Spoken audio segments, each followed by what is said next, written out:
Hello everyone, I'm Joel Haas, joined by Lyle Alenstein here inside the bowels of State Farm Stadium in Arizona, where Penn State just defeated Boise State by a 31-14 final score. I think it was a little closer than the score would indicate. It was pretty similar in terms of yards per game. I think Boise State actually finished with more, and they had a couple of missed field goals today that were, certainly ones that they would have liked to make, and then they also threw 3 interceptions in the fourth quarter, and I think if you take those away, it's a lot closer of a game.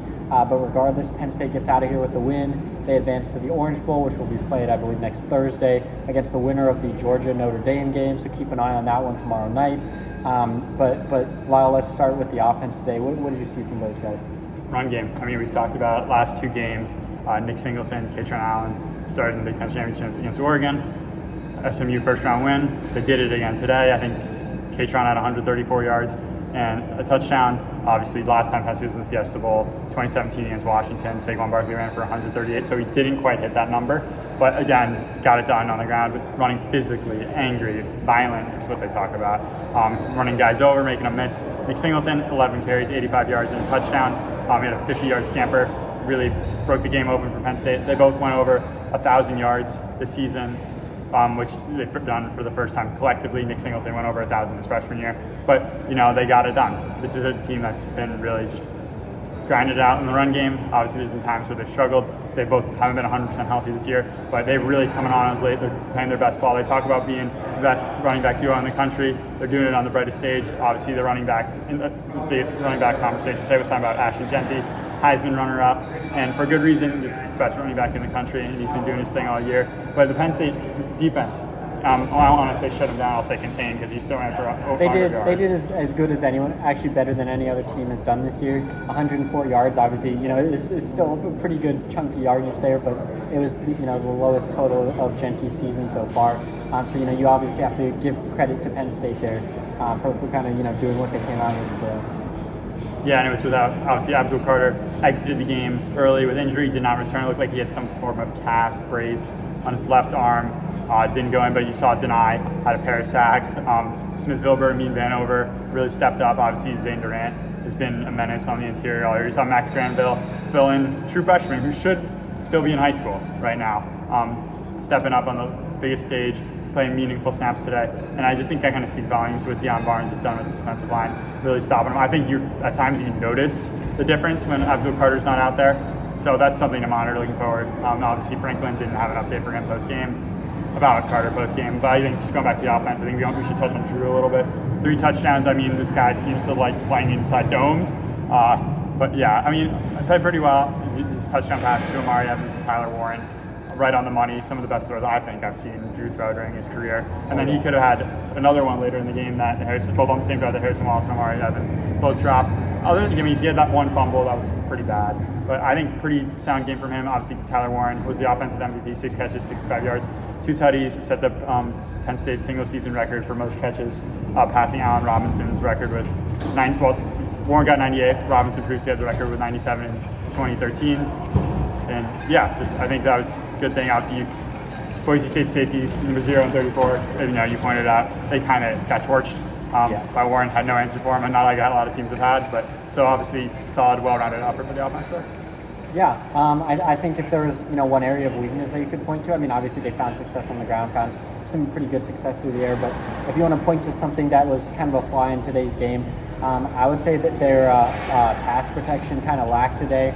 Boise State obviously entered the game second in the country with the most total sacks this season, so obviously they're known for getting in the backfield, causing havoc and things like that. But I thought going against Penn State's offensive line would be a bigger challenge for them, and they were still successful today. They got to Allar 3 times, 3 sacks today.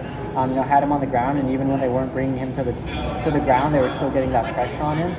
So they were kind of confusing Allar all day and making life a little difficult for him. And I think one of the biggest issues with that was Nick Dawkins just being able to kind of identify the different blitzes that they were bringing. Boise got pretty creative with the stunts, a lot of twists up the middle with the defensive tackles, and I just thought Dawkins struggled, quite honestly, at center to identify that. I think he was going to the wrong man several times and left guys unblocked right up the middle, which you just can't do. That's putting a lot of pressure in Drew's face. I think Drew missed a couple reads there where he probably should have dumped the ball off to the running back or the tight end on kind of a release route there. He had opportunities with pressure in his face. We apologize for the background noise, but this is about the 100th time that we've tried taping this, and I really don't want to do number 101. It's already past midnight. Happy New Year's to you all watching this at home. We thank you for joining us, but regardless, diving back into it, I think again, the offensive line struggled a bit in pass pro. I think was a lot better at run blocking, as evidenced by the success that we saw from Nick and Kaytron.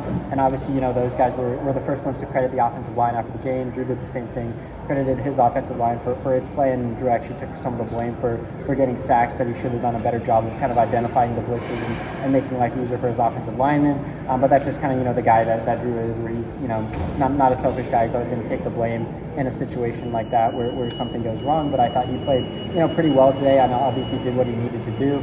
I think the only time the offense really stalled out was kind of that middle eight that James Franklin likes to talk about, which is obviously an important portion of the game. But Penn State kind of struggled. I think they shot themselves in the foot a lot during that portion. I think in the second quarter alone, the offensive line had 4 penalties, which is obviously never a great start when you're getting behind the chains like that, especially in a game where you want to be able to rely on the run, and then you're kind of forced into those obvious passing downs where Boise State can drop more guys in coverage, and so I think that hurt Penn State a little bit today. That was kind of the one thing that allowed Boise to kind of sneak back into the game there and accumulate some points and make it a little bit close. At no point did I feel like the game was ever, really at risk for Penn State. I think they kind of were in control. They were just kind of messing around a little bit in the middle of the game, but when it mattered toward the end, they got things done. And obviously 3 interceptions in the fourth quarter. I think 2 of them were on consecutive drives. At the very end was obviously big for Penn State as well, and shows kind of the depth that they have in the secondary with 3 different guys coming down the catches. But what did you see from just Boise State, either offense or defense today? I mean, we talked about the secondary getting torched. I mean, this offensive line, they knew it was going to be a struggle. Obviously, this best defensive line that they've seen for Penn State. I thought they held their own for the most part. I think obviously Maddox Madsen had to do a little bit of work on his feet, scrambling. He made Dom DeLuca, Tony Ross miss a few times. Yeah, he had a pretty good game. Yeah, so I thought he played pretty well. Obviously, I was kind of impressed because we talked about so much of the passing attack, how they needed to get that done, how they needed to get the passing game going.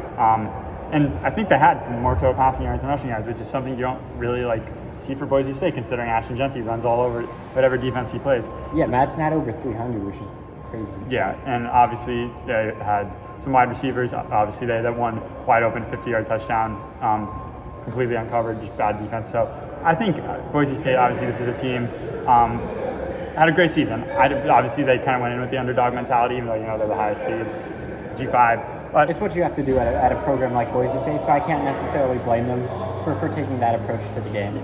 Yeah, but I think Spencer Danielson, he's done a great job with that program, bright future. I think he's got Boise State program's got a bright future ahead. Obviously losing Genty is, monumental. I think Danielson might not be there. I came away very impressed for listening to him speak. I wouldn't be surprised if a couple, power conference schools can call him. But he also strikes me as the type of guy that, might want to stay at Boise and kind of build something special there. So I'll be interested to kind of follow his career and where he goes from there. Obviously, this caps off a good season for Boise. I believe 12-2 now with a Mountain West Conference championship and a college football playoff appearance, which, if you're Boise, that's pretty much kind of the ceiling of what you can really realistically ask for going into a season. But regardless, Penn State season is not over. They're still alive. Headed to the Orange Bowl, like we mentioned. We'll have coverage for you guys from that game. We'll be reacting after that one, win or lose, no matter what happens to Penn State. But that's it for this episode. We apologize again for all the background noise throughout this one, all the starts and stops. It was as brutal for us to film as it probably was for you guys to listen to. But if you enjoyed the video, or at least made it to this point in the video, please like and subscribe. It really helps us out, and we'll see you guys next time.